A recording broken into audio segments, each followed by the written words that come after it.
ইয়া রাসূলুল্লাহ হাবিবাল্লাহ ময়দানে মাশরটা কেমন হবে? আল্লাহ নবী বললেন বাবা সাহাবারা, তোমাদের মা তোমাদের হবে না, তোমাদের স্ত্রী তোমাদের হবে না, তোমাদের বেটি তোমাদের হবে না, তোমাদের স্বামী তোমাদের হবে না। যদি আমি রাসূলুল্লাহ বলি কেউ কারো হবে না, এমনকি উলঙ্গ থাকবে, এত কঠিন হবে, কেউ কারো দিকে তাকাবার মতো সময়টা পাবে না, সবাই নফসি নফসি করবে।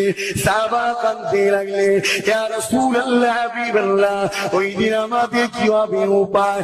আল্লাহ নবী বললেন বাবা সাহাবীরা শোনো, আমার আল্লাহ বা ওই দিন আমাকে ঘোষণা করে দেবে হাবিব, কেন দুনিয়া আপনার গোলামি করেছে, আপনাকে নেতা বলেছে, ঠান্ডা ধরেছে শুধু আপনার, লড়াই করেছে শুধু আপনার জন্য, এটা শুধু আপনাকে বলেছে, আপনার জন্য একে অপরে মিল মহব্বত করেছে, আপনার জন্য সম্পর্ক কেটে দিয়েছে।